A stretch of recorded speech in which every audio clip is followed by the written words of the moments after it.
When you're dealing with a customer, you need to know their position in the organization. You need to know who they are. We don't talk to strangers the same way we talk to people that we know.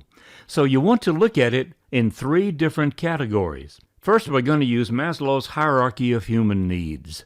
There was a psychologist who came up with this that said we go through different levels of maturity, different levels of growth in our life. And most people, the largest percentage of the population, will be at physiological. These are people who are trying to figure out, can they feed, clothe, and shelter themselves? You're beyond that. Then they go to the next level, which is safety. Can I make sure that I have the right kind of life that I want to have, the right transportation, the right living environment? And then a few less people, will go to the next level, which is building stronger relationships with people. Then a few of those people will move up to esteem. They seek respect.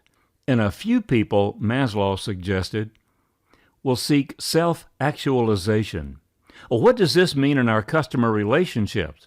We look at the authority in our client's organization. It can be the same as the authority in your organization, but typically the person with the greatest authority is the one at the top of the organizational chart, the CEO or the president. Then the C-level will have less authority, but significant authority, then managers or foremen, and then supervisors, and then task-level people.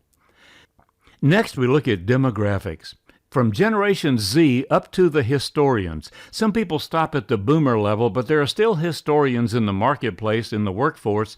These are people who were in business post-World War II. If we look at these, we find that executive-level selling works best at the highest level, because people who excel at executive-level selling understand esteem and self-actualization. They can converse easily with CEOs and senior executives who are typically boomers or historians. And this is where we typically close the major accounts, the whales. The shark accounts have professional salespeople like those on your sales team who understand managers and foremen and middle managers, and they are typically Gen X or millennials.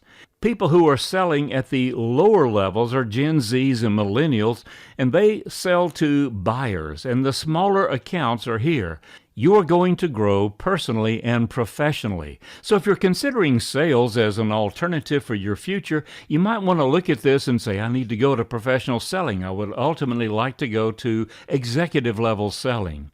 So how was the account that you're talking to closed? Who is your customer contact? And what do you need to know about them?